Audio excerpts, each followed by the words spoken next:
Chair, we are live. Hey, aloha. Kakahiaka kako trustees. Welcome to the Office of Hawaiian Affairs and the meeting of the Board of Trustees. Today is Thursday, April 30th, 2026. The time now is 9:04 a.m. Board Secretary, please take a roll call. Trustee Ahuna. Present. Trustee Akaka. Trustee Akina. Olamai kako. Trustee Alapa. Present. Trustee Galuteria. Yo. Trustee Lindsay. Present. Trustee Souza. Yo. Trustee Waihe'e will join us shortly, and Chair Kahele. Present. You have 8 trustees present. Okay, thank you, Lehua. This meeting can be viewed via live stream on OHA's website at www.oha.org/livestream and also live on Olelo TV. For those joining us on Zoom to testify or listen, please note that we're using the webinar platform rather than the standard Zoom meeting format. As an attendee, you'll be able to watch and listen to the proceedings. If you wish to testify on a specific agenda item, please follow these steps. Please raise your hand to indicate that you'd like to speak. We'll change your status from attendee to panelist when it is your turn. This may take a few seconds, so we appreciate your patience. As a panelist, you will have the option to turn on your camera and unmute yourself to provide testimony. And once you have finished testifying, please mute yourself and you will be returned to attendee status. Also for our trustees, the presiding officer requests that if you would like to speak, since I am remote, please use the indicator on the Zoom platform to raise your hand so I can see that. And also the board secretary will capture the order to be recognized so I can recognize you properly. At this time, the chair would like to now introduce Keishan Kikina, the Chief Operations Officer of the Office of Hawaiian Affairs, to introduce the administrative staff in attendance. Aloha kakayaka kako, mahalo nui e trustees no ki halavai ki ala.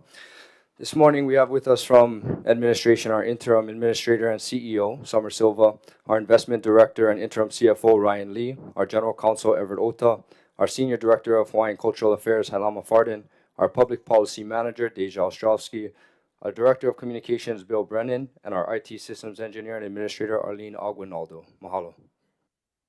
Okay, thank you so much, Keishan. The chair would like to now recognize the Vice Chair Souza, to recognize the Board of Trustees staff that are in attendance in the boardroom today. Vice Chair Souza, you're recognized. All right, Mahalo, Chair.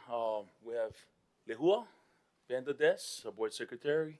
We have Chair of the Board, his aide, Pam. Mahalo, Pam. We have Alina, our Interim Chief of Staff. And we also have our Board Counsel, Kapono Kiakona. Mahalo. Okay, mahalo, Vice Chair. Lehua, do we have anyone signed up to speak on our first agenda item for new business? This is going to be the Committee on Beneficiary Advocacy and Empowerment before recognizing Chair Galuteria. Anyone signed up to speak on the first agenda item, item A? There's no one signed up to speak on this item. Okay, then the chair will now recognize the chairman of the Committee on Beneficiary Advocacy and Empowerment for our new business item A, Chair Galuteria. Got it. Thank you, Chair Kahele, and aloha board members. Under new business, we have all of the matrices now. Matrix 1 and Matrix 2, there's no business actually, but there is in Matrix 3. Shall I take care of the rest before I go to Matrix 3? Just go to Matrix 3. Okay. Okay, so Chair Kahele, your Committee on Beneficiary Advocacy and Empowerment, having met on April 29th, 2026, and after full and free discussion, recommends approval of the following motion to the Board of Trustees. To accept the amendments as proposed in CD1 on SB 903 relating to Hawaiian Affairs, with additional language requests as to HRS Chapter 1011 and spending limitations. Any discussion? HRS Chapter Chair. 10H. Chair, I think there's a typo in the matrix or whatever. It says 10H and not 1011. Yes, okay. Let me see. Chair Merida, Yeah. where is that typo? It is Right, 10H. Kalamai, Kapono is saying that it is supposed to be 10H. Okay, we caught that. Thank you so much. Okay. Trustee Lindsay. Okay.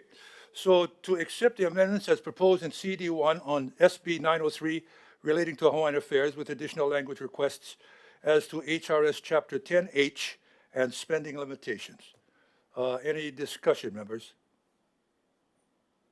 Seeing none. Roll call, please. Trustee Ahuna? Aye. Trustee Akaka? Aye. Trustee Akina? Aye. Trustee Alapa? Trustee Galuteria? Aye. Trustee Lindsay? Kanalua. Trustee Souza? Aye. Trustee Waihe'e will join us shortly. Chair Kahele? Aye. Trustee Lindsay? Kanalua. We have 7 yes votes and 1 Kanalua. Okay, thank you, members. Before we move on, I want to share that I'm pleased to announce, in a sense, because there's a lot of moving parts, that yesterday I had 2 conversations, one with Senator Richards and the second one with Representative Kahaloa, who's been asked by the Speaker to be the lead on this particular matter of SB 903. Both informed me, especially Senator Richards, that he's agreed and has now assigned conferees. So we'll be going to conference on this particular bill. Okay? So that's a good thing. Now, we don't know when. They needed to get it in by 12 midnight last night. So today we'll find out the dates, and I'm going to send it out to you. And if you have any relationships with the conferees, which include, by the way, on the Senate side, Senator Richards, Senator Dela Cruz, and Senator DeCourt, Samantha DeCourt. On the House side, it's Representative Kahaloa, Chairman Tarnas of the Hawaiian Affairs Committee, Representative Liloy from Hilo, and Representative Garcia. Okay, so those are the names of the conferees that have been assigned to this matter. Okay? Outstanding. And thank you so much, Chair Galataria and Vice Chair Kaka, as well as the advocacy team for all your efforts as we approach the end of the legislative session and potential, major developments on this particular piece of legislation. So Yeah, Chair. thank you so much for your work. Thank you, Chair. I think our Vice Chair wanted to say a few words. Vice Chair Kaka. Sure. Mahalo, Trustee Galuteria, for sharing that. I also had a great conversation with Senator Tim Richards regarding this matter as well yesterday, and asking for consideration to assign the conferees for this matter, and really focusing on the federal cuts that we have on our radar, programs such as Tutu and Me and so forth. All these programs that we're really concerned about, that we want to have the funding for, and at the same time not be limited to the funding just specifically for that, as we're looking at the near to long-term effects and what we need to do in order to fulfill our mission. Appreciate that. And finally, on this matter, as we spoke yesterday and came up with some suggestions for the amendments,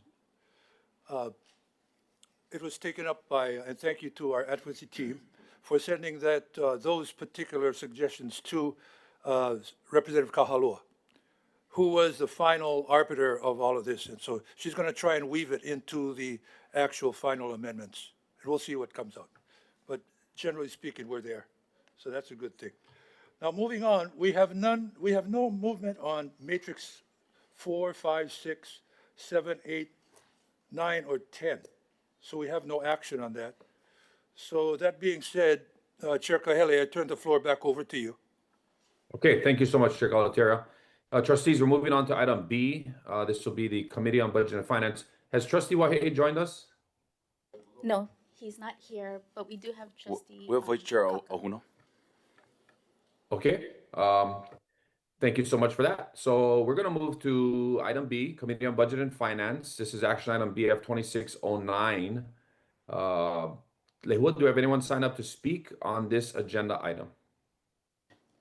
No one is signed up to speak on this item.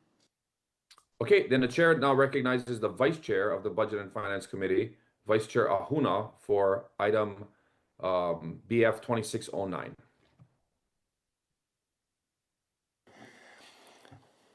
Your Committee on Budget and Finance, having met on April 29, 2026, and after full and free discussion, recommends approval of the following action to the Board of Trustees. Approve and accept the appointments of the following members to OHA's Native Hawaiian Revolving Loan Fund.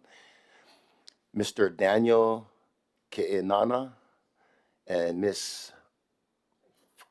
Faisha Solomon as the Oahu representatives for the NHRLF Board of Directors, BOD, replacing Ms. Leanne Kim and Ms. Juanita Wolfgram. Ms. Kim's resigned on 11/7/2025 between Mr. Ka'ana with his current position as Commercial Banking Officer at American Savings Bank and Faisha Solomon as Program Officer at Hawaii Community Foundation. They have 28 years of economic development and lending experience. A copy of their resume is attached for your review. Wayne Wong and Keith Makalea Gutierrez have accepted their second and final 3-year term on the NHRLF board. Excellent. Thanks, Vice Chair. Trustees, any discussion on these appointments? Okay, hearing none. Roll call. Trustee Ahuna, Aye. Trustee Akaka, Aye.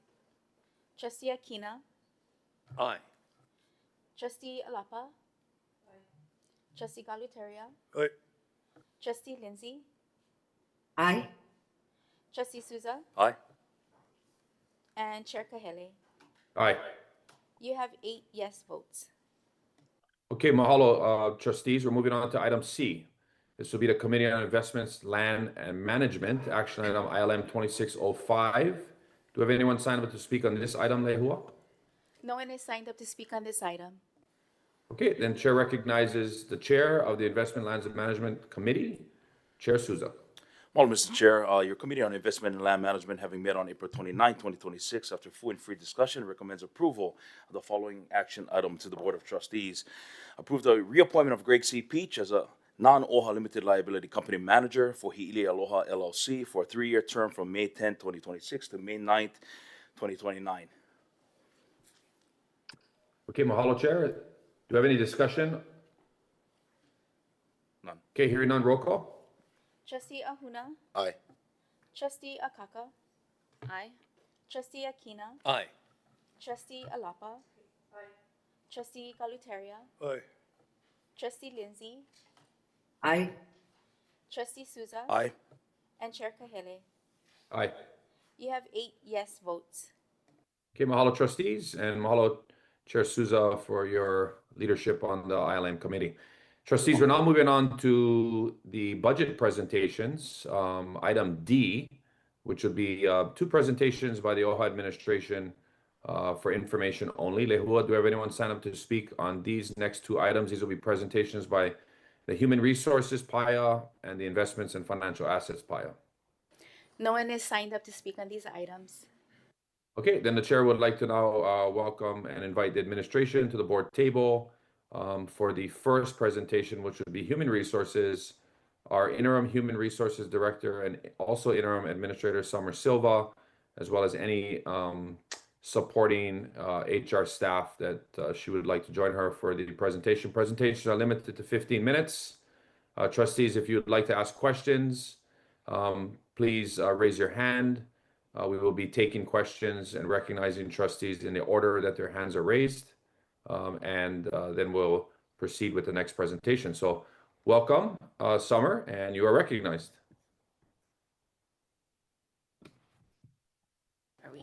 Aloha, thank you very much. My HR team is on their way. They're running to join this discussion to the extent you have any detailed questions. But I stepped into the interim role in March 13th. And so I've been in this particular capacity for just over a month and a half. And I've been able to see what the strengths of the PIA entail, and then also where there's room and opportunity for improvements. But on the whole, I'm very grateful to the team for helping me navigate this transition as seamlessly as possible, I am going to go through our budget presentation. I think next slide. Great, okay, and so just a broad overview of our human resources function. At a high level, HR at OHA is responsible for the full employee life cycle, from recruitment and onboarding to performance management, development, and separation. We provide both essential services like payroll and benefits and more strategic functions like workforce planning, employee relations, and organizational development. Importantly, this work is grounded in statute, HRS 10-6 and 10-12, and ultimately HR ensures that the authority provided for in those statutes is carried out in a consistent, compliant, and defensible way. And where this connects to MIMO, our strategic planning, is how we look forward, both attracting, retaining, and growing talent, and building a culture of accountability and continuous development. So ultimately, the way we view it is that HR sits at the intersection of compliance, operations, and strategy, and supporting our people while advancing OHA's mission. That's our core. So next slide, please.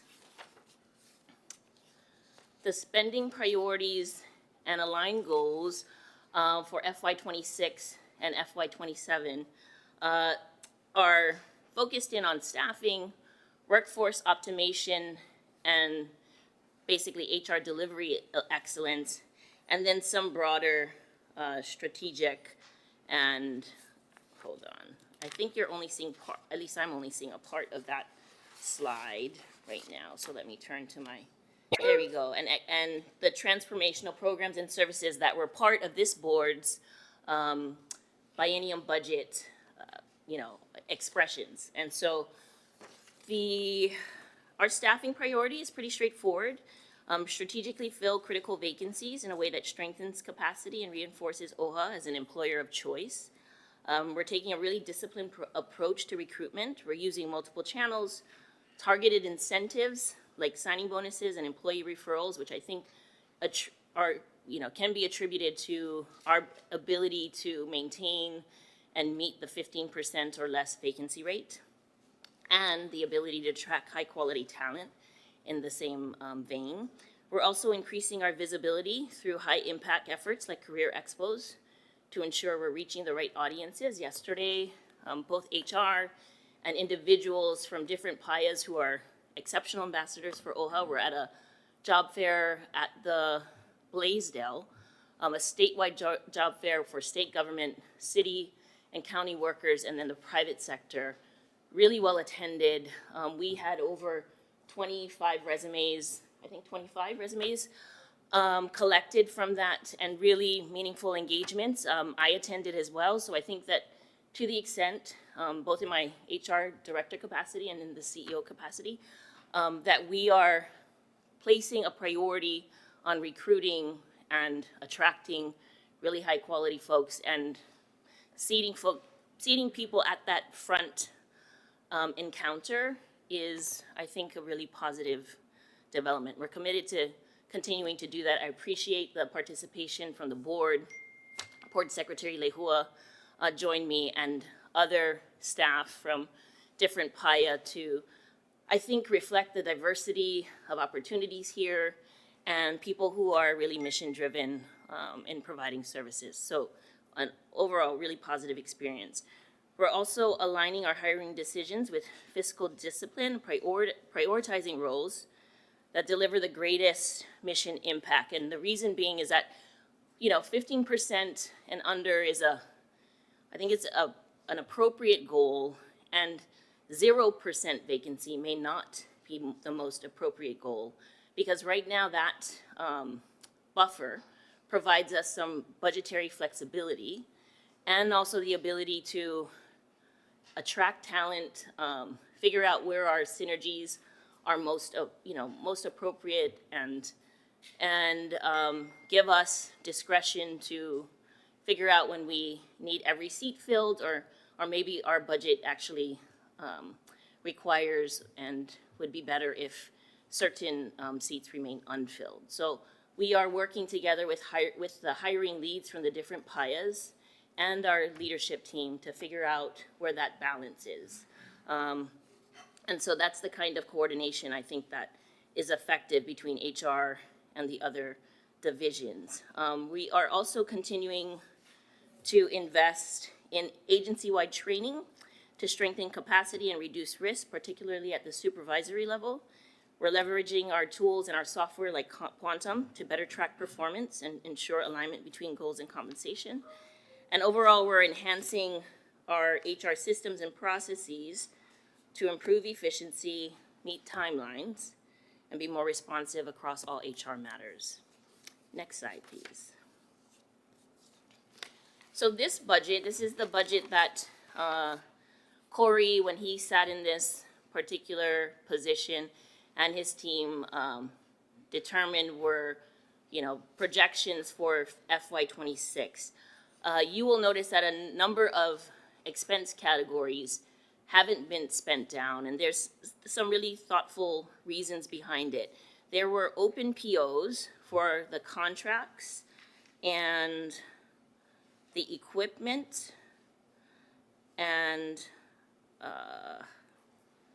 a few others that were utilized first. So carryover funds that we could expend without touching the FY26 budget allocation were exhausted before moving into some of these new categories. So there are some significant savings. I will say that the $142,000 that's available in contracts is in part the sum that remains because we were able to effectively reach our 15% goal and objective without having to use the contracting services of external parties. So I think that that is actually a reflection of built-in efficiencies and capacity within the HR team. We have also not required to, yet anyway, to utilize executive recruitment services external to OHA to fill some of our significant directorships. I am pleased to say that we have interviews lined up for both the HR director and the CFO this week and next. So we are moving, effectively, prudently in that direction and filling those seats. And if we're able to do that in relatively short order, then these cost savings can be available for use by Grace in other areas that require it. If there are, I can come back later if there are any other questions, but that's the most significant balance explanation. The other one, the $234,000 that you see in only, $234,000, I'm sorry, is that service on a fee for the temporary. If you recall, a couple weeks ago, this BOT approved the transfer of funds in order to supplement our remedy temporary contracts. So we have sufficient funds now in order to keep that temporary account running. Next slide, please. This is a summary of the action that was taken at the BOT and a request for a plus up in FY27 for advertising fees related to our print recruitment efforts, LinkedIn, professional association, jobs boards, etc. Next slide, please. In conclusion, some reflections and look aheads. For FY26, our focus has been on strengthening both our people systems and overall work stability. We implemented targeted salary adjustments, if you recall, to address equity and retention, and launched a paid family leave program that's been both important investments in supporting our employees. We also advanced key infrastructure updates, including improvements to the HIP system and updates to the employee handbook. From a workforce standpoint, we made meaningful progress on staffing, bringing vacancy rates down and maintaining them to 15% and or hovering right around that 15% marker, including key leadership roles that have been filled. At the same time, we invested in our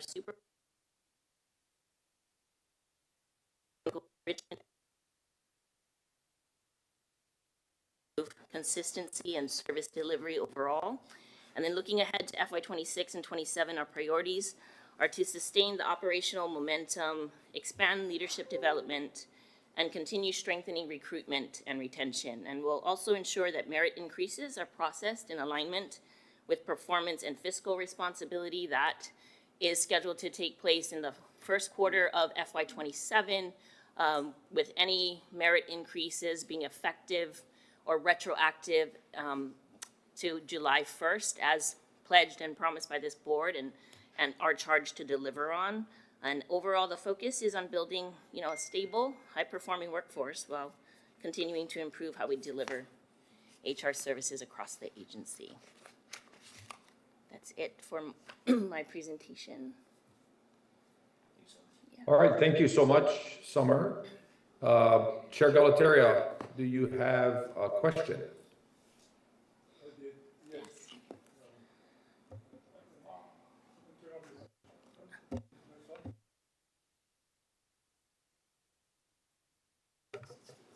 Yeah.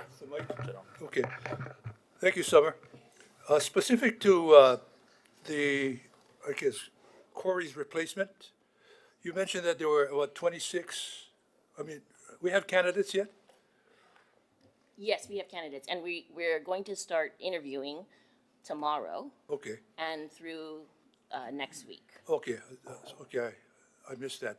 So what is the timeline on filling that position? For me, it's as soon as possible. Soon as possible? Yes. Okay.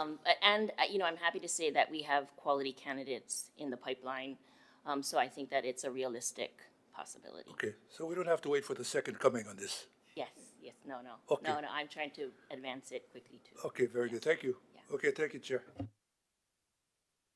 Okay, trustees, any other questions?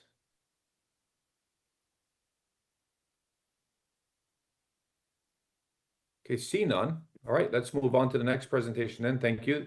Next presentation will be the Investments and Financial Assets PIA, and that will be delivered by its Director of Resource Management, Financial Assets, and the current interim CFO, Ryan Lee.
Morning, Ryan, and when you're ready, you are recognized.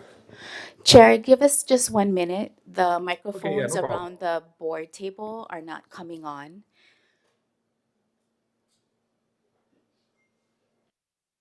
The mic on hand. Aloha Mai Kako, Chair of fellow trustees, Ryan Lee, the investment director, and the interim CFO. Joining me are Fang Fuketa, our controller, Grace Chen, our budget chief, and Steve Gu, the Native Hawaiian Revolving Loan Program Manager. Now, today we have 3 presentations. I'll start with the financial assets, followed by the investment office, and Steve will conclude with the Native Hawaiian Revolving Loan Fund. If it's okay, we'll hold questions towards the end so we can get the presentations completed. So let's begin with the financial assets. I'll outline the purpose, the priorities, and then hand it off to Grace for the budget, and Fang would conclude with future directions. Next page. Next slide. Oh, I'm sorry, go back. Perfect.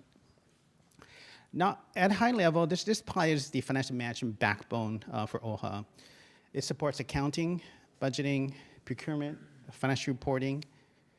That is important because its fiduciary oversight depends on timely, accurate, and audible information. Now, when financial processes work better, OHA can deliver services and grants to our beneficiaries faster.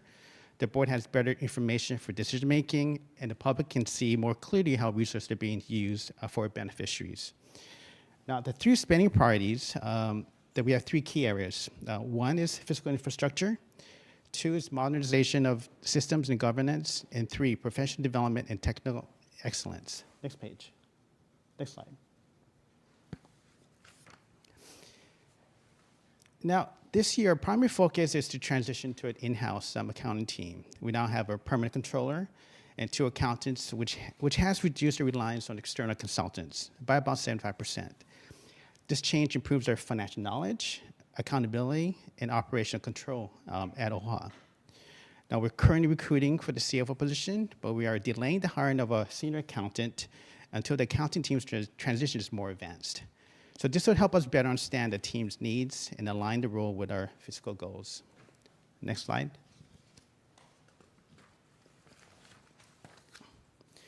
Now, for our second priority, the team aims to modernize the financial systems and governance.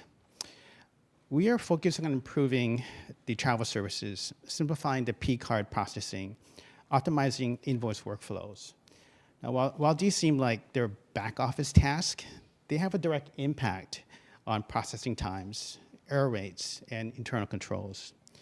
Now, we are in discussion with 4 major banks for the new corporate credit card project and have a recommendation to proceed with one. The program is set to launch in July 2026, and the procurement team will preview it for the P-card users in the coming weeks. Now, we are also evaluating the ERP system, aiming to improve workflows, reporting, and internal controls. So we plan on delaying the budget and project modules until fiscal year 27 to ensure the core system stability before adding complexity to the system. Next page. Next slide.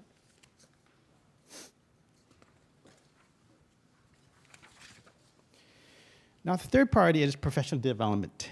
Our goal is to transition the fiscal team from just transactional processing to engaging in more strategic financial management. Now, participation in the Association of Government Accountants will enable our staff to stay up to date on changes to the GASB standards, or what we call Government Accounting Standard Board, to help with internal controls, fraud prevention, and so forth. Now, Feng is a licensed CPA. We also encourage their other accountants to pursue the CPA credentials. So this investment is crucial because OHA's financial stability depends on developing internal expertise that enhances accuracy, accountability, and long-term financial stewardship. Now I'm going to hand over to Grace to cover the budget. Next slide.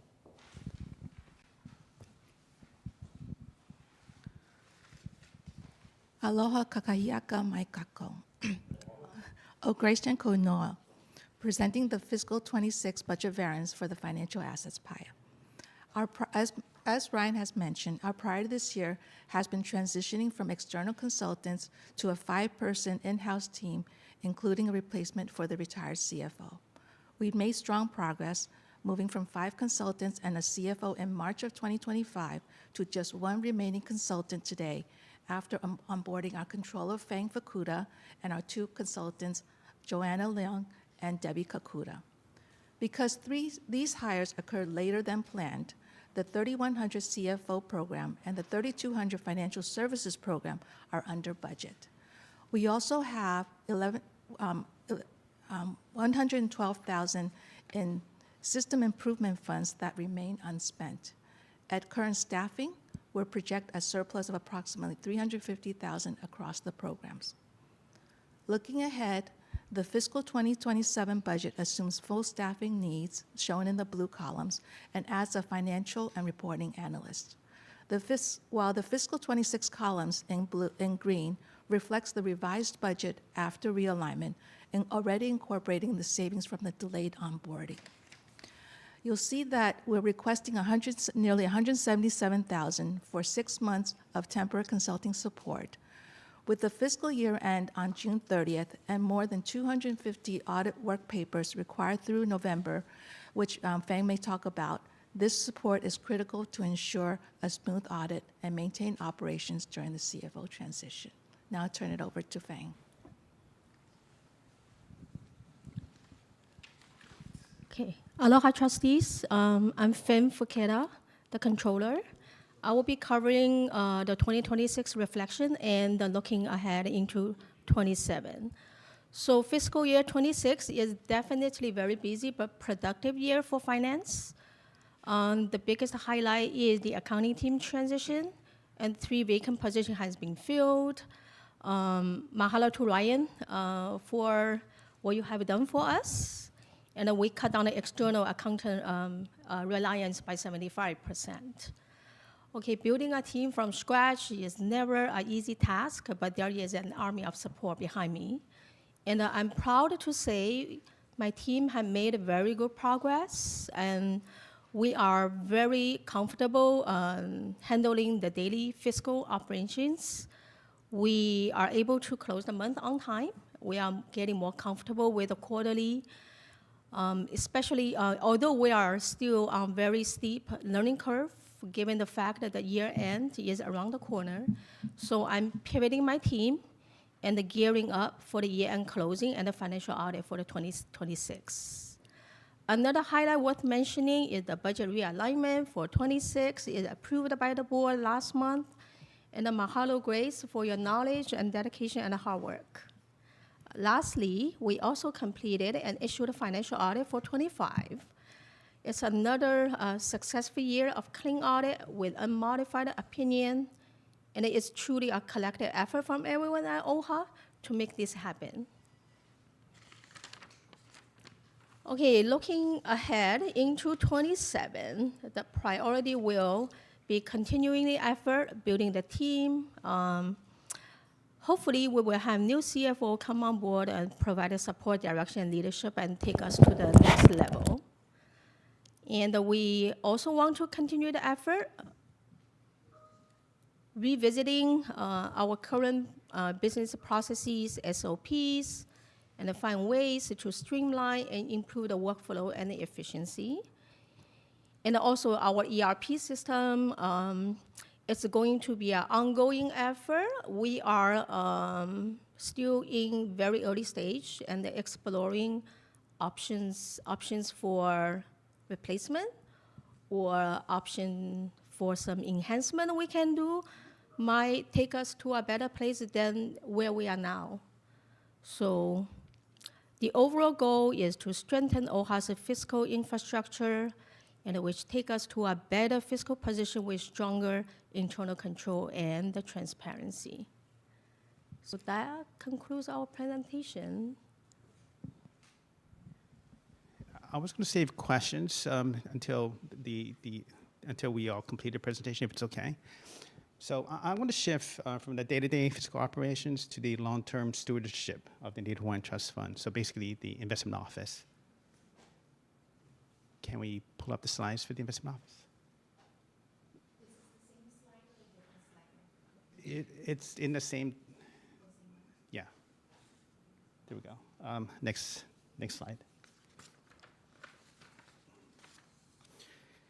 Now, this slide summarizes the investment PAIA, which manages the OHA's Native Hawaiian Trust Fund investment portfolio.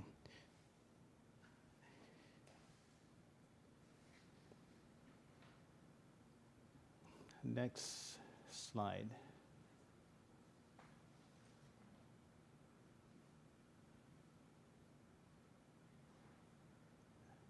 Next, to investments.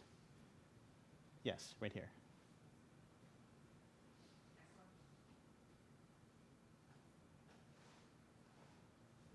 Right here. Yes.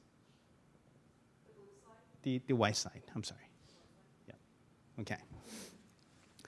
Now, our main goal here is to preserve and grow the Native Hawaiian Trust Fund as it directly funds OHA's programs and priorities. Effective management impacts our ability to serve the Lahui today and for future generations. So there's a high correlation with performance of the trust fund with future spending for our beneficiaries. Next slide. Now, there are 3 spending priorities for the investment program this year. Now, first, it all ties to the investment office build out regarding staff, research support, as well as systems and analytics needed. Now, for the first item, we're in the middle of transitioning from managers to a trustee-directed model supported by the internal investment staff. Now, this year we made good progress with the board approving private markets, public market plans, and updating investment and spending policies. We're also in the process of recruiting an investment analyst, which would further enhance our efforts. So in terms of the investment analyst position, I've actually prioritized the recruiting of the accountants and the loan manager, as those were critical positions that need to be filled. The position of the investment analyst, we posted, and it's currently we're currently actively recruiting as for the next couple of months. Now, second priority is the investment research support. We completed our evaluation of research providers, identified our preferred partner, and currently finalizing a contract. So once that's in place, it will significantly improve our manager screening and due diligence capabilities. Now, third is systems and analytics. Now, 2 new systems are now live. One for public market research, which would help with benchmarking, asset allocation, and one for total portfolio performance, which means that it covers risk, liquidity, and private markets oversight. Now, this is a meaningful upgrade to the system that we had before. This now enables us to incorporate Hawaii real estate lands into our performance reporting. And this is the first time we ever did this. So this gives us much more complete picture of the Native Hawaiian Trust for Assets, which now includes investment lands, which is something that we've been working towards. Next page. So this is the budget highlight. Just a quick note, all investment expenses are funded through the Native Hawaiian Trust Fund. These costs come out of the investment returns, not OHA's operating budget. I'm going to cover 3 the major line items. Research and consulting. Initially, we budgeted $470,000 for both 26 and 27. This covers advisory and staffing capacity. So basically an extension of staff. We'll become under budget for fiscal year 26 with the remaining $320,000, and that's intentional. So we're able to deliberately identify the actual needs. So structuring a consulting research package that actually makes sense for the current stage of the program. We'll add additional resources as the program grows. Now for operations analytics, we're fully utilized in terms of that budget, slightly over, given higher implementation costs. And for legal and finance, there are 2 pieces here. The $5,000 that covers general investment legal needs, and the $200,000 which covers revenue bond preparation. So this is for bond counsel, credit rating services, as well as underwriting costs. We did a preliminary discussion with an investment banker to discuss timeline in terms of what it would take to get the bond revenue preparation in place. But ideally, it depends really on the project that needs to be identified first. So we're moving this $200,000 over to fiscal 27. As I mentioned, it really depends on the project being identified. So once a project is confirmed and bond financing makes sense, the process usually takes about 6 to 12 months. And typically, the cost would actually be rolled into the actual bond issuance in itself. Next page. Now for 26, there's no realignment requests. We'll be coming under budget, as mentioned. Any unspent funds will not carry over to 27, with the exception of the revenue bond budget that I mentioned earlier. Next slide. Now, in summary, the fiscal year to date has been strong for our execution. The trustees approved the private and public market plans. As mentioned, we have data investment spending policies, launched 2 new portfolio systems, and finalizing our investment research provider contract. In terms of actual execution of that plan, we're able to add 4 new managers to the manager roster to help improve or upgrade the current roster that we have. So looking ahead, it's pretty much continue doing the same thing, continue to build out the portfolio. We want to onboard that investment analyst and present further recommendations to the board, especially for the annual plans that we typically come back to the board for, the private market plan as well as the public market plan. And the goal remains the same, is to support the mission and serve the Lāhui for generations. I'm going to hand it over to Steve to cover NARF.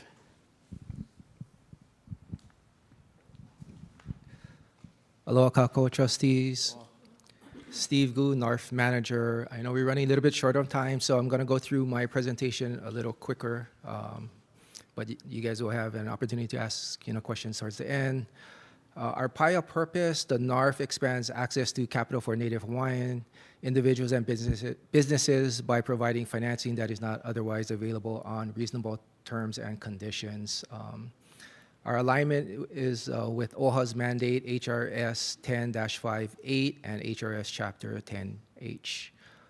As far as our alignment with MIMO strategic priorities, it's aligns with MIMO Strategy 7 by advancing access to capital and credit, supporting resource stability, and creating pathways for economic opportunity for Native Hawaiian ohana. And the impact, impact on beneficiaries, NARF delivers direct impact through its loan products. Our Malama loans provide affordable financing option for beneficiaries seeking to improve their homes or consolidate debt, while Malama business loans and Huakunu business loans support beneficiaries in starting new businesses or expanding existing ones. And the difference between the Malama business and Huakunu is just the size of the loan being requested. This on spending priorities and aligned goals for FY26 and 27. Number one, internal staffing, staff build out and internal support. We're able to fill the NARF manager position, myself, and are making a change to the vacant position to better support the team and NARF program. Actually, we recently got an approval for the changes, so that's very positive. So we have a vacant physical and operations officer position open, and we're going to split that to 1.5 positions to a full-time assistant loan processor position and also a part-time accountant that will be supported by our county department. So that's already in place. Number two, systems and operations. Maintain existing level of service and improve operational efficiency.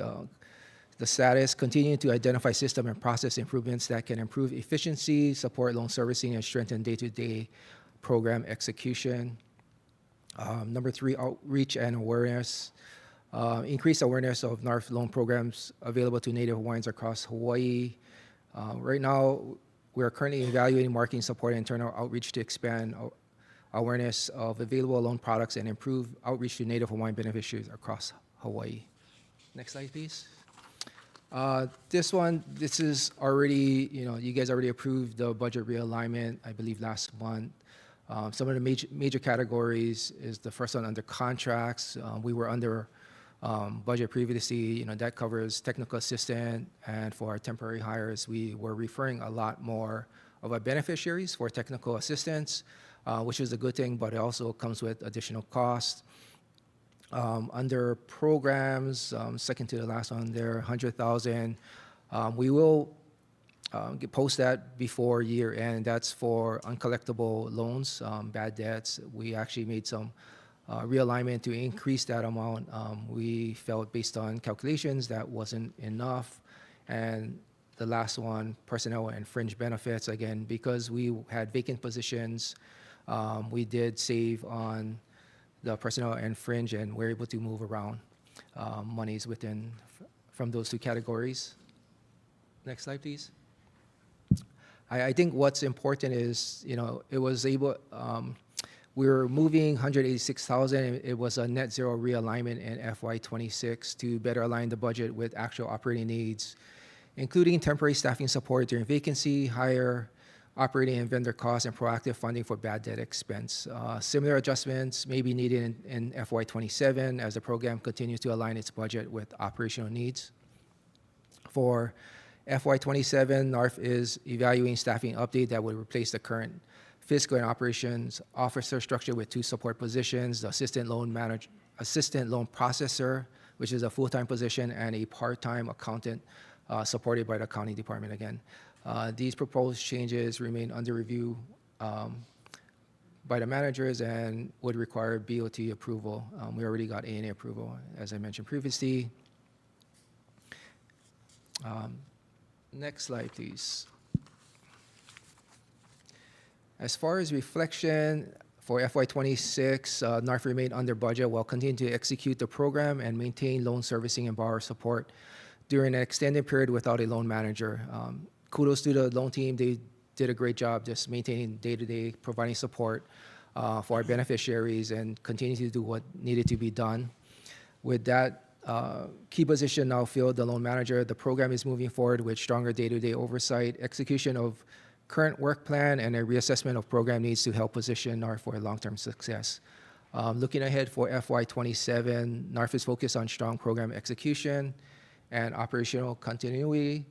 Priorities include maintaining loan servicing and portfolio management, advancing proposed staffing updates and required approvals, completing procurement for key contracts, pursuing systems and process improvements, and strengthening outreach and awareness of NARF loan products.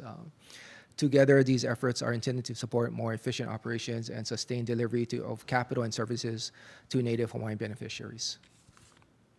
Mahalo.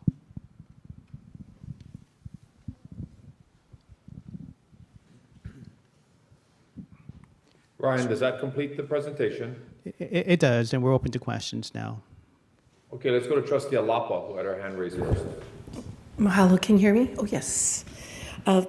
Good morning, and you guys have done an outstanding job, and especially for your department. Thank you so much. I know it's a lot, but we're almost there, and I can't wait to see how the year unfolds with you folks. But my question is, a year ago, the CFO promoted Oracle to efficiently manage accounting and travel management functions.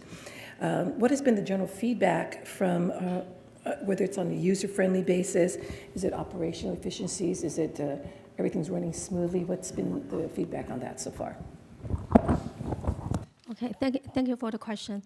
Well, finance has been actively working with our consultant, Ohana Soft, to find every possible way to make the user experience, better user experiences. I've seen some positive feedbacks, and it's going to be an ongoing effort, but I think it's moving along with some kind of positive feedback for that. But I would just comment as well that we are evaluating the current system as well as newer systems that are available, just to, as I mentioned, in terms of postponing the budget module as well as other modules to make sure that we have the right system in place before moving forward. All right, thank you. Trustee Vice Chair Souza. Mr. Chair. You guys hear me? Check. Testing. I'll take that one, right?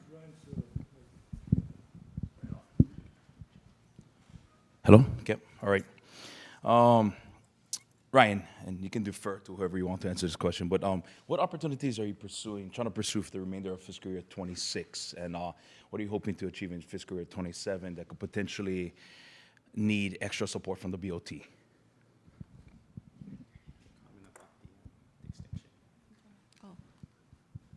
As I mentioned in my presentation, that we are requesting nearly $177,000 of budget in order to extend the remaining consultant.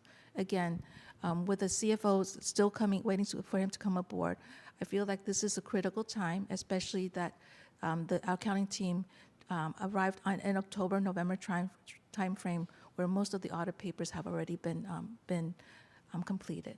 So it'll be great if the board can approve the funding for that when we come back in fiscal 27, the realignment, in order for that transition. Thank you.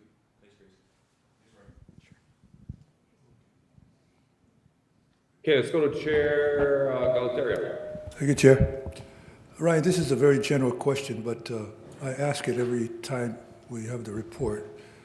What is the valuation of our corpus, including lands? And do you have that answer right here? I have estimates. Okay. I'm just given that we did have a rough March with the Iran war. April, the markets recovered a bit back to previous February highs. So a good estimate would be about 900 million. This is including investment lands. Pardon me? It's approximately 900 million. 900 million. Including investment lands. Including investment lands. Correct. So I'll return to my question that hits the table. When do we get to $1 billion? I mean, the goal is to get over long term over $1 billion, but in terms of this is more of a projected time frame. So the long term goal for the Native Hawaiian Trust Fund is 8%, right? So we're talking about CPI inflation plus 5%. And if we're spending 5%, so basically we're talking about a 3% growth year over year. So this includes investment lands. So based on that, 3% growth each year, it'll be about 4 years if we're on that direction. And it's the same track we're moving right now. And what happens if there's more, the federal government acts in a different way? And of course, we can't see the future. But if we know that the feds are acting. Yeah. So the markets can be very volatile. Over the short term, the volatility can be quite high. But over long term, we're targeting 8% over a 10-year time period, right? So there are going to be times where the market's going to be down, like in 2022, where you have a balanced portfolio that was down close to 15%, and you have years like last year in which markets were up 15 plus, so, but over the long term, we're trying to target 8%, and that's sort of the long-term investment horizon that the trust fund has. Okay, thank you very much. Appreciate it. Thank you, Chair. Thanks, Chair Galatario. Looking for hands up. While I'm waiting for a hand, I'll just go and jump in and ask a question. Hey, Ryan, in the budget last year, we provided some resources for OHA to establish and to position itself to be able to issue and float bonds. I believe $200,000 was budgeted for bonding authority. Can you give us the trustees a status update on that?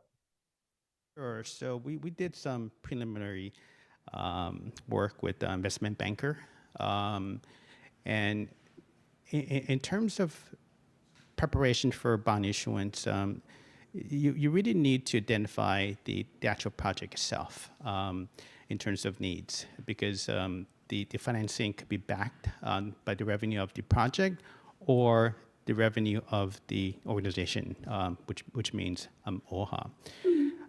The time period, as I spoke earlier, it takes about 6 to 12 months from once a project's identified and the finance needs are established to get that bond issuance underwriting process going. Okay. Looking for hands. All right, let me jump to the next question then.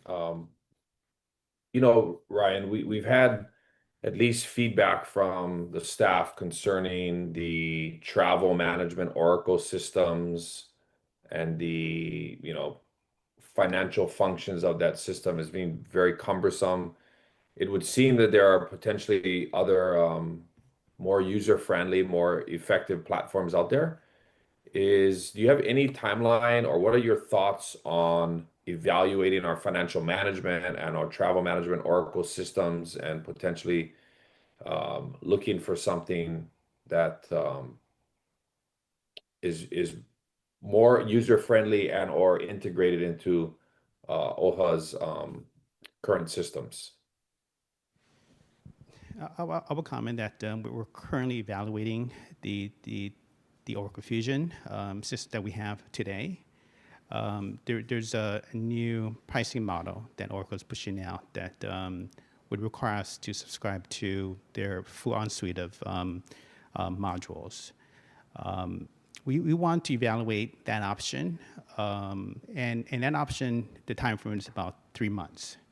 But at the same time, we're looking at other systems in case that the upgraded Oracle system may not be sufficient. So if it's not sufficient, time frame to look for another vendor could be another 6 to 12 months from there. So follow up. Last year, the previous OHA CFO, Chief Financial Officer, heavily promoted Oracle to be able to efficiently manage these functions. We're a year now into that full year of operation. In the position you've been in since at least June of this year or last year, what has been the general feedback on user friendliness, on operational efficiencies within the system? I mean, the feedback has been that it could be better, right? So I think we do have new users coming in, and it takes the new users a lot more to get a better understanding of the processes and workflows and so forth. There has been changes within the approval levels, which has created more, I guess, complexity with some of the updates. And so that also has been a challenge, right? Like within the systems, it could be better, and in this situation, that's something we're looking into. Okay. Another follow-up question. You had briefed the independent third-party financial accountants that for several years had been essentially doing the primary accounting and auditing of OHA's finances, with the support and the oversight of the internal CFO. I know that third-party contract was very expensive for OHA and our beneficiaries. We made a shift. This board made a shift in last year's budget to take that in-house and to sunset those positions. I think, like you said in your presentation, there's one left. Overall, how has that transition been? And in your opinion, do you think that is something that will be a positive improvement on OHA's financial resources and internal processes? And ultimately, how much money will we be saving that we were spending on an independent contractor versus hiring in-house and developing that skill set from within?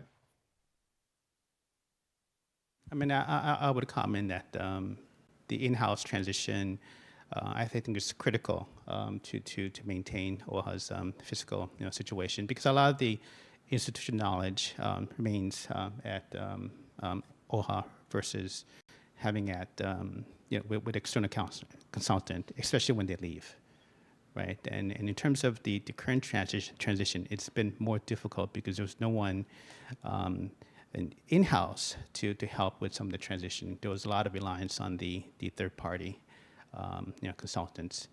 In terms of cost savings, it's I don't have those numbers, but I believe this is the best direction to have the in-house team in place.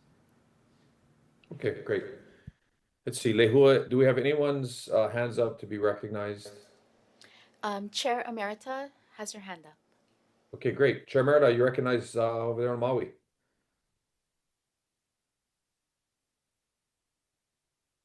Thank you. You can hear me? Loud and clear. Okay, I just want to say that the outside help for our budget department was secured during COVID by our former CEO, Sylvia Hussey, because we could not get people to apply for those positions. So from then to when we relieved those people, we used outside help.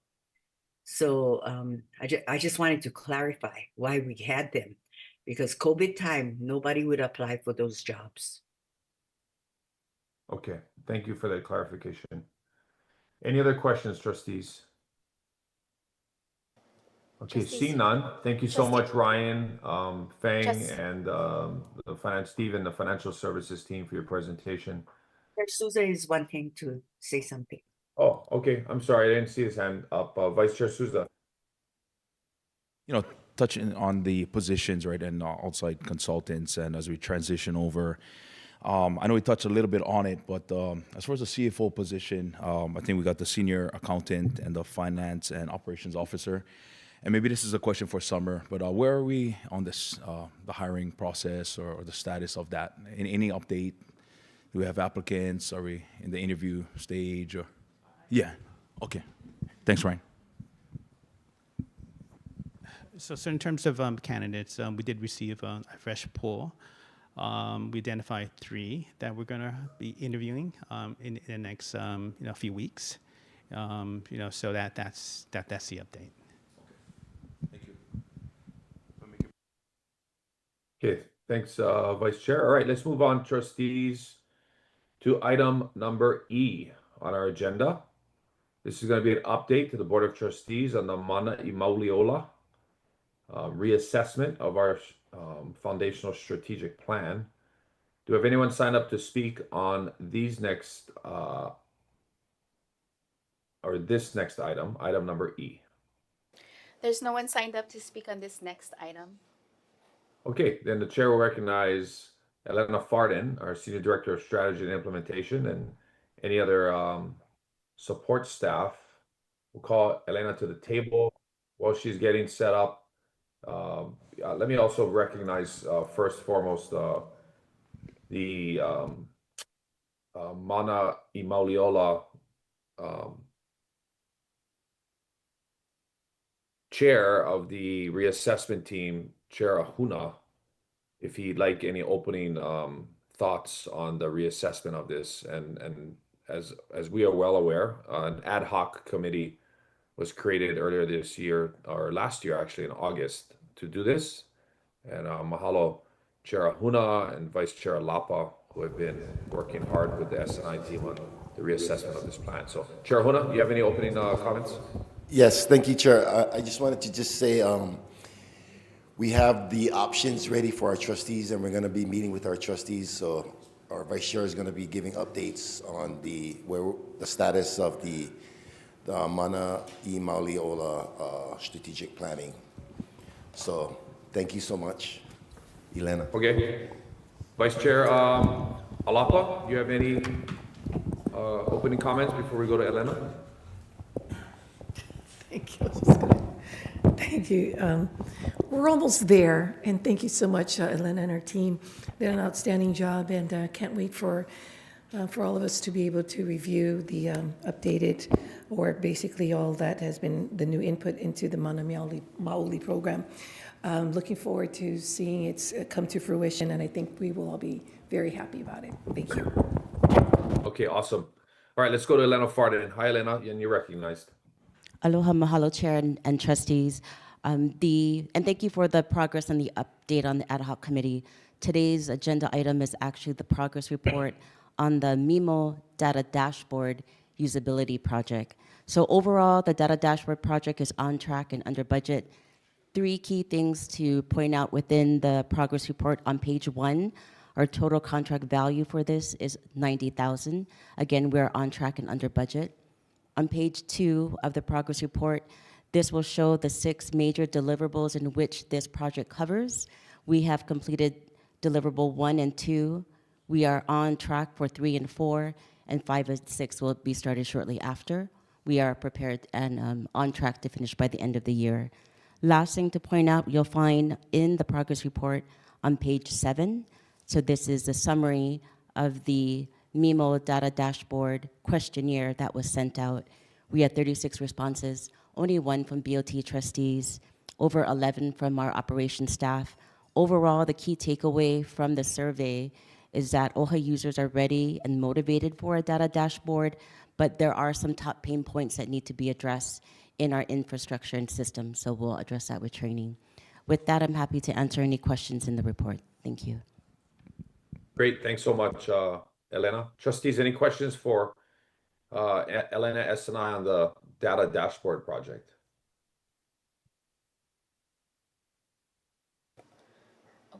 Okay, hearing none. Great presentation. Thanks for the update, Elena.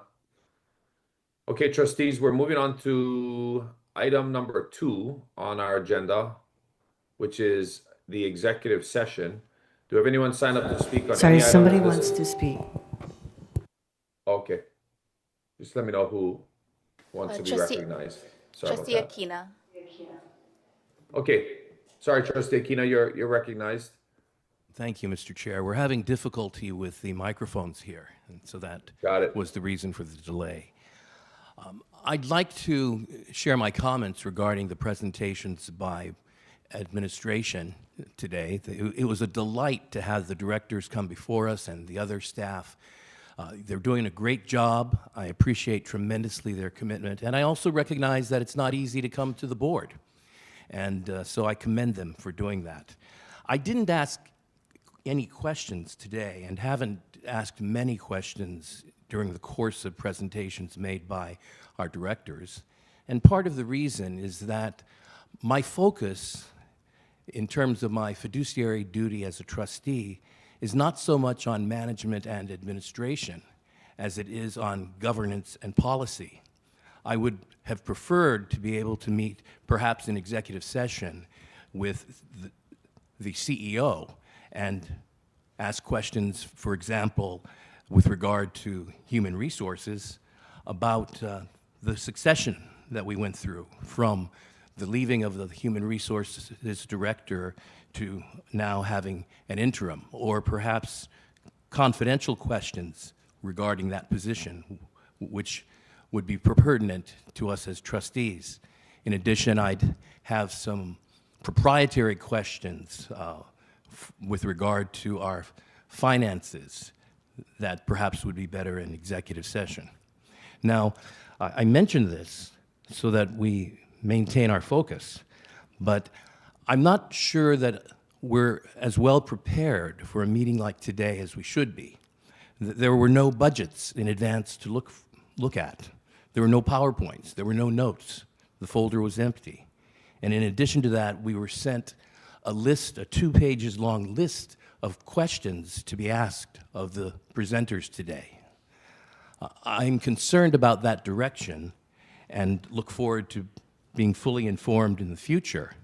And I'll try to do my best to come up with questions, even if suggested ones are made as well. I think it's important for us in our fiduciary capacity as trustees to understand that we really have to be focused on the governance and policy level.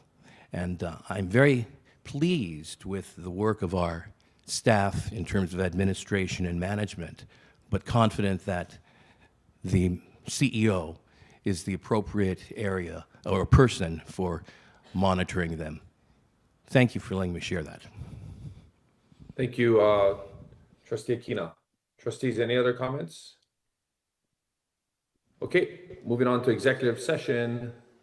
Lehua, do we have anyone sign up to speak on any items listed in executive session? No one is signed up to speak on any of those items. Okay, then the chair makes a motion to go into executive session pursuant to HRS section 92-5. Trustees, do we have any discussion?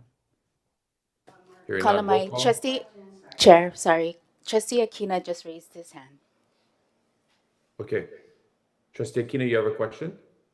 Yes, thank you. With regard to going into executive session, I'd like to ask why the executive session does not address the April 21st filing by Bronster in the OHA v. Ferreira case. We can answer that question in executive session, Trustee Aquina. See it on the agenda.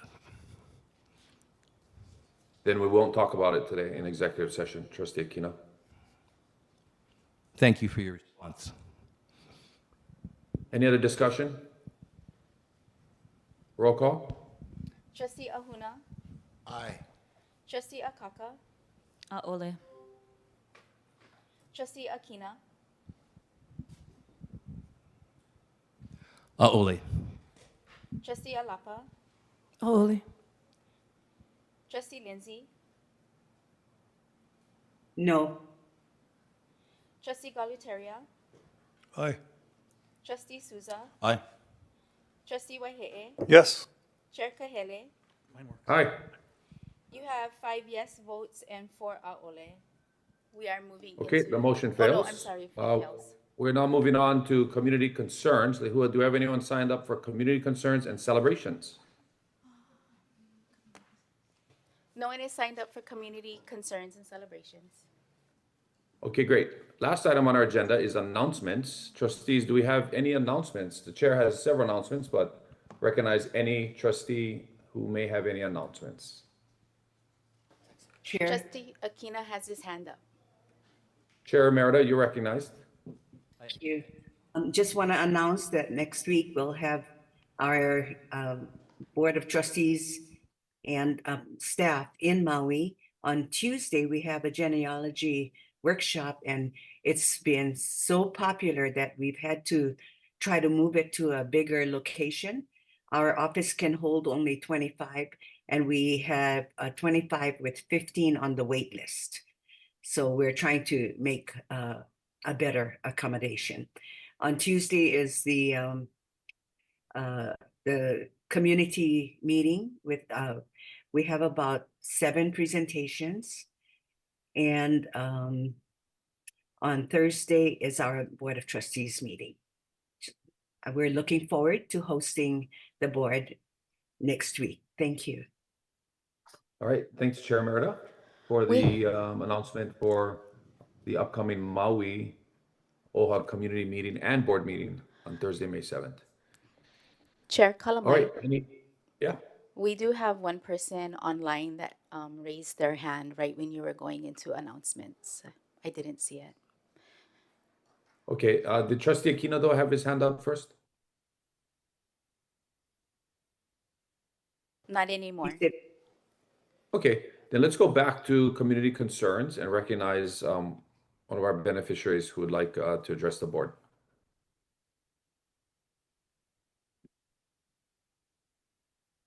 Aloha Noi, we're going to move you over to panelists so that you can address the board.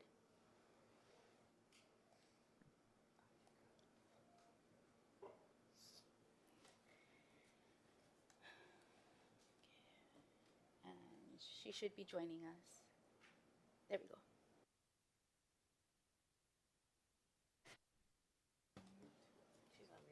Go ahead, Noi. Mahalo noi kalamai. Aloha kako o vau'o noi lanina pu'elo patronis. Mahalo for allowing me this opportunity to share my testimony regarding community concerns around early childhood education. Recent shifts to funding and support are triggering a domino effect, leading to programs closures, uncertainty of ohana regarding options for young keiki before they enter kindergarten. The LEO Consortium is the collaboration of Hawaiian culture-focused ECE programs that consist of organizations like Keiki Waka'aina Partners in Development Foundation and In Peace. Today, I want to share with you folks the impact that In Peace's Keiki Steps has had on myself as a makuahine of two keiki in the moku of Wai'anae, where this early childhood education program, which like others currently face the uncertain future of our ability to service within our own kaia'ulu. Keiki Steps provides ohana the opportunity to engage in intentional learning alongside their keiki well before getting into kindergarten by ohana's choice of public or private institutes. 11 years ago, Keiki Steps created a welcoming environment for my daughter and I, allowing us to adjust to school settings and routines. This experience instilled a sense of empowerment, showing that even at 18 months old, she could grow and thrive, while I could rest assured of her safety while still in my care. Without the added financial strain of preschool program bills, as at the time, my husband was the sole provider of our ohana. Truthfully, had I known about this opportunity with my hiapo, who was 5 years older, I would have eagerly have participated, recognizing how cultural practices such as piko, oli, mele, mo'okua hau and nohona ohana or family or traditional family practices would become essential tools in our ohana's development from an indigenous perspective. My daughter, who remained at Keiki Steps until aging out due to being a late born, is now in 6th grade, where she is thriving academically more than expected. But most importantly, she is passionate about exploring and growing her cultural ike and developing her own understanding of ili'uhane due to her experiences at Keiki Steps, which has helped strengthen her identity, as we know is super important nowadays, especially for our preteen and our teen as they grow up. As a Makua engaged with Keiki Steps, I had the opportunity to apply as an on-cost substitute aide. This role enabled me to contribute to my daily kuleana in the program without needing formal credentials, which my passion for learning alongside Keiki and other Makua in my kaia'ulu and my presence was enough, which speaks volumes when you only have aloha and time to give. Within the year, I transitioned to a part-time position and pursued educational opportunities to further my early childhood ike and applying it to my daily work. Within 4 years of that part-time position, I was able to take on a full-time opening as a site coordinator or lead teacher in a space that was outside of my own kaia'ulu. Trusting in Keapua, this new space provided a thriving environment where I could share my passion for the program and mea Hawaii to ohana who may not have realized that they needed or wanted it until it was presented to them. Norms shifted as we celebrated cultural holidays like Lāku, partook in makahiki games, learned the practice of kilo of the mahina and that we could actually see it during the day, while highlighting ali'i like Prince Kuhio, as some of our ohana who attended currently retained space on Hawaiian homes yet didn't even know who he was. In these instances, while bringing mea Hawaii to the forefront of a learning space for ohana, other minority practices were surfacing as an empowerment that was creating a way for others. After the global shift we all experienced a few years ago, I'm proud to share that Keiki Steps continues to support ohana who can't physically make it into our in-person spaces that can still learn from the comfort of their own homes. There are many who are creating home away from home in Hawaii, as we know, due to other circumstances. And in having this type of learning as an option for ohana to choose, continues to elevate our pilina to one another as kanaka and this honua and our various wahipana. In the last few years, I've held various administrative positions within this program, which I contribute to the experiences lived in starting off as a parent in this program, but more importantly, to being a product of this program and seeing my own keiki thrive due to the experiences that In Peace Keiki Steps has provided us. Before my keiki, there was no desire to stand for Monoculture Foundation, but because of my keiki, I have and stand before you as a proud makua with experiences, opportunities given to me simply by having the opportunity to choose to participate in a family child into action learning preschool program like Keiki Steps. My ask to you folks today is that if you don't already know or you aren't knowledgeable around the various ECE options like family child into action learning preschool programs, that you seek those who have been moved and empowered around their experiences in these settings for their mo'olelo to understand how important these services are in providing equitable access to early learning options that honor our culture, our kaia'ulu, and our ohana. Again, mahalo nui and keapuapu. Mahalo, thank you so much for joining us today. Trustee.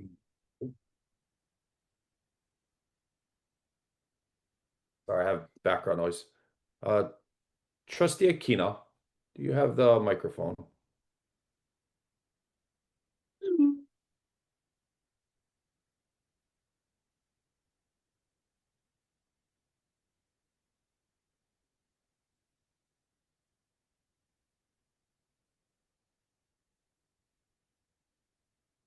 I have two announcements. Oh, sorry. Go ahead, Trustee Akaka. This is in regards to the celebration of life for Congresswoman, U.S. House of Representatives Congresswoman Colleen Hanabusa, as well as the decades-long serving senator and the Hawaii Senate's first female president, Colleen Hanabusa, with her celebration of life, will also be on the same day as our Maui BOT meeting on Thursday, May 7th at 10 a.m. at the Hawaii State Senate, in those chambers at the Hawaii State Capitol. And they will be honoring her life in the decades-long service by Colleen Hanabusa, as well as on May 30th at 2 p.m. at Hosoi Garden Mortuary, there'll be a celebration of life for her. My second announcement is regarding the distribution of checks on Oahu. The distribution of checks were to the Key Project as well as the Lahui Foundation.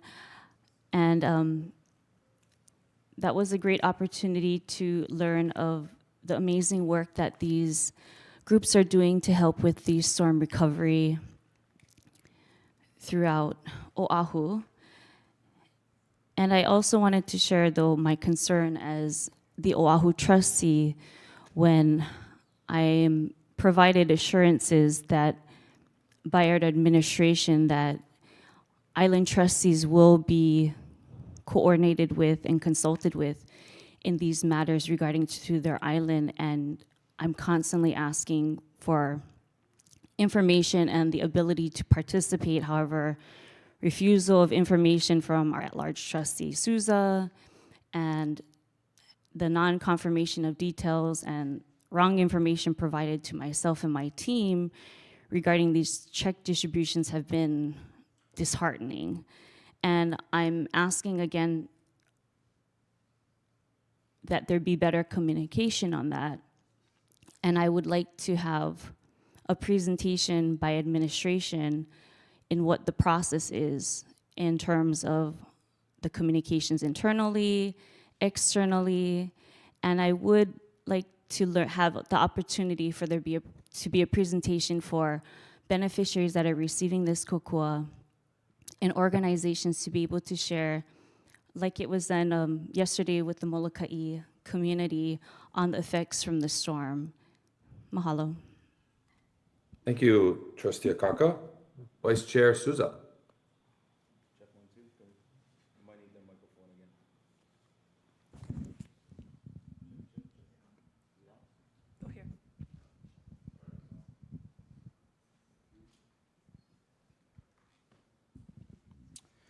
Yeah, so Trustee Akaka, I missed your speech yesterday in the committee meeting. I had to step out for a moment. I had an opportunity to participate in the distribution of checks.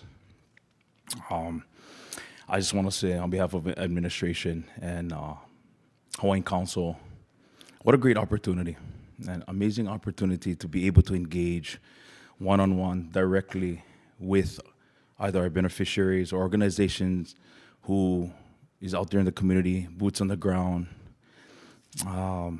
and have those conversations. I think you had those conversations as well, and you were able to engage yesterday and the day before as well, both out at Key Project and here at Lāma Kukui. But overall, I just want to say that we're at a time right now where OHA is shifting. Leadership is shifting, making some unbelievable decisions and being the most effective partners possible. And I think being able, and thank you to Summer and Keishawn and the team, along with Kuhio, if they're watching, just for having us, and giving us the opportunity to be engaged. We've never had the opportunity, and again, it's not for a photo op. It's not to post on Instagram or just brag about ourselves. It's bigger than ourselves. And anytime we go down there, and I encourage the other trustees, as Trustee Akaka and myself got to be engaged, and there'll be more checks that go out there. There'll be more opportunities, and I hope the other trustees participate as well, and as we move forward and coordinate that. But thank you to Trustee Akaka, because I know you held something yesterday here at Lāma Kukui for Lahui Foundation, and you gave a 30-minute presentation to them as well. And so I'm sure they're very, very happy, and I just wanted to thank you. So I wasn't able to thank you yesterday, so mahalo anui. Thank you. Okay, thanks, Vice Chair Souza. Trustee Akaka. Mahalo. In follow-up to that, yes, specifically, I would like to see that what the process is from administration to the board side, as I had recommended to Keone-san, our COO, that when it comes to these opportunities for us to interact with organizations or beneficiaries that we're providing this funding to, that there be clear communication between the administration and the board so that the island trustees are made a priority. There was a line of succession that was provided by Summer, the interim administrator. However, when it came to the distribution of the Oahu checks, the Oahu trustee was made last in terms of that communications and line of succession. And I also had recommended, as I was learning things at the 11th hour, that in terms of the communications, that there should be automatically a press release put out so that our community is aware of what we're doing, that this any images, whether it's videography or photographs, that be shared on our website, in our social media, and that data that is collected from these organizations be available to add to our dashboard for the legislature and the community to learn about. And ultimately, I think that it should be internal first, that we have these communications, and myself and my team learning of the check distributions. We had let it be known when we were asked if we were interested to participate. The immediate answer was yes. However, up until just the early part of this week, scrounging for information and confirmed details was very, very concerning, and the refusal of that information. And it took my team to contact Key Project to confirm that the time and date was happening, so that we had the ability to participate and learn more of what they're doing. And I would like there to be a better process from our administration when assurances are made time and time and again, but not followed through on. And I would like that for our Thank you, Trustee island Akaka. trustees. This is deviating from, this is not a topic, it's not an announcement. So I'm gonna table this discussion. We can take this up and honor your request to have a presentation to the board at a future meeting, and you're welcome to answer or ask whatever questions you want, or any trustee wants from the administration regarding disaster check distribution. Are there any other announcements? Yes, we have Trustee Aquino with his hand up. Okay, hey, Trustee Aquino. Thank you for your patience, Chair. I have to correct a statement made in the course of my earlier comments, and I'm very sorry for it. I apologize. I stated that the folder did not contain all the information we usually get, such as the PowerPoints and the budget and notes. I was mistaken. The folder did contain that. There was an error in my office, and we apologize sincerely for having made that statement. I thank you, Mr. Chair. I thank you, fellow trustees, and I apologize to you, Summer. Thank you. Thanks, Trustee Aquino, for taking ownership of that. We do appreciate it. The folders were filled with the presentations on 4/27, and as is standard practice, advanced questions are distributed to all the trustees to help shape their lines of questions, and those were researched from staff ahead of time. But thank you for bringing that up. I think it's really important for the administration, who worked really hard to get their presentations to us on time. All right, any other announcements? Okay, how about we go to Trustee Ahuna? I know we have Kauai coming up Thursday, May 14th, Friday, May 15th. Trustee Ahuna, is there anything you'd like to share for an announcement for your Board of Trustee Island site visit? No, well, we're having two site visits. Aloha Aina Poi Company and PMRF, but I would like to make another announcement about our strategic planning committee. We're going to be having meetings with the trustees, so I just wanted to make sure that to look out for an email for appointments and times of these meetings. So thank you very much. Okay, great. How about we go to Trustee Alapa, because we do have Molokai coming up July 7th and July 8th. Trustee Alapa, anything as you and your team plan the site visit to Molokai? Meeting final word. I don't know if I should announce it. I better not. I'd rather it be a surprise. But I don't know. We let go call out Papa. Yeah, okay. So, but it's confirmed, okay? Yeah, we should know by next week. But anyway, it is on those two dates that you stated, Chair Kahele. And but we're most importantly, we also want to have an opportunity to visit or to be able to see the damages done to based on the Kona storms that Molokai suffered. They're one of the, obviously, as we heard yesterday, one of the worst damages ever in many years. So this is something that would really open your eyes. You guys see what our people are going through. So, but aside from that, I'm looking forward to having you folks visit on July 6th and 7th.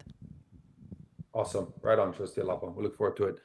Okay, a couple announcements. There's some deadlines happening right now. Friday, May 15th would be proposals are due for the Hawaiian Registry Program redesign of the card. We also have our OHA Opio summer civic youth program for juniors across the state in high school. That deadline is April 30th, which is today actually on our website. Our Na Elele o Kahikina Washington, D.C. Congressional Fellowships deadline is May 15th, and this would be for any college graduate with their baccalaureate degree that would like to spend a year interning at a congressional office on Capitol Hill in Washington, D.C. Please visit our website and the Na Elele o Kahikina webpage for that. The OHA Mahi'ai Microfund is now open. The application window is open now through also May 15th. Funding reviews and award packages will be between June 1st and June 15th. And there's up to $5,000 available for Kona Loa impacted farmers and up to $3,000 for ongoing operational support. And on behalf of the board, I'd like to thank Pony Askew for working really hard to bring this program online so quickly. Any other, I do have an announcement. Last week, the several OHA trustees and staff flew to Washington, D.C. We had a very, very productive meetings over 3 days with members of Congress, members of the administration at the Department of Defense on the military lease lands issue.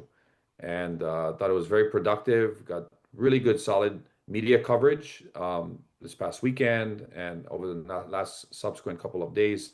I think our work there helped shape hopefully some outcomes with the governor's advisory committee on military lease lands. And so more to come on that, but very, very productive trip for the Office of Hawaiian Affairs. We were well represented.